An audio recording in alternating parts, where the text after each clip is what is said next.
Hey guys, here's a thought for you today. When I decided to write my book, The Climb, I was immediately plagued with two words. What if? Immediately I began to think, what if I fail? What if I am unable to finish this task? What if people make fun of me? What if? Whenever we have a dream, whenever there's something that we decide to pursue, those two words almost immediately bubble up to the top of our thought process and begin to plague us. I'm sure you're sitting there nodding your head. That is so true. That is so true. I remember I think of a story in the Bible that I go into some detail in the book. It's the story of Moses, his story as a leader, as a deliverer of God's people. When God called him and told him what he needed Moses to do, immediately the what if, the I can't, I'm not able, I'm not good enough, all those iterations of what if came to the top, and he confronted the Lord with the what ifs.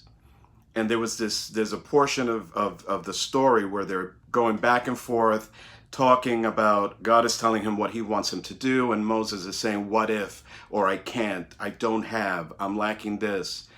And I found it very interesting because at one point the Lord points out the fact, well, okay, so if you're having a hard time communicating and you're saying you're not communicating, he points out the fact that I gave you that mouth, I gave you that tool.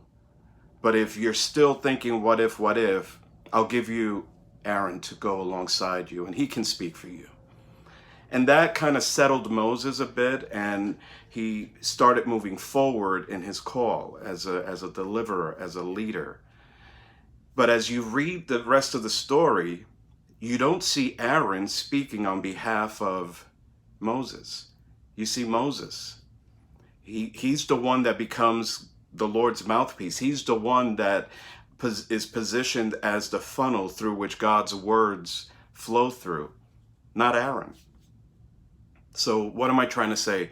Sometimes when we are plagued with the what ifs, the things that keep us from moving forward, you know that God has given you a gift. You know that you have a certain ability and that there's certain burdens and passions in you, but you're always caught up with what if. What if we turn that around? Let's take the what if and turn it for good. What if you see yourself in a position similar to Moses, where God gave him Aaron and he moved forward? And again, you don't see Aaron taking the role of Moses's mouthpiece. Moses is able to communicate on his own through the Lord's leading. So what if you allow someone into your life to be your Aaron, to be just a source of encouragement, someone that will listen to you, someone that will walk with you, but will not replace you, will not get in the way of what God wants to do in you and you alone. That person can be a coach, can be a mentor, can be a pastor, can be a good friend, could be a spouse, a sibling. The question here is, who and what will it take for you to move forward? Don't allow the what ifs of life to keep you from experiencing God's call on your life. It could be to start a business. It could be to start a nonprofit organization to meet the need of a community or a population that has been on your heart for years. When are you going to start? Tomorrow? And then tomorrow comes and you say next week. Next week comes and you say at the beginning of the next year, and before you know it, life has gone by. I know that for myself, I've put off so many dreams because I never thought I was good enough, until I started to allow Aarons into my life, mentors and teachers and ministers and business people and leaders in different sectors of life to challenge me. And when I did, I started to see things in myself. They never spoke for me. They never did the things that I had to do, but they inspired me. They spurred me on. They stirred me on to good works. They challenged and inspired me.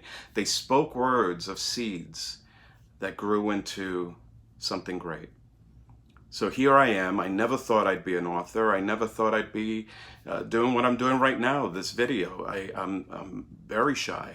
I'm an introvert by nature. It's just the way I am. I'm not naturally inclined toward public speaking or doing things at a large scale. But whatever the Lord has, I'm taking it one step at a time, moving forward, because what if I succeed? What if I'm able to touch a life that turns around and touches thousands of lives? What if?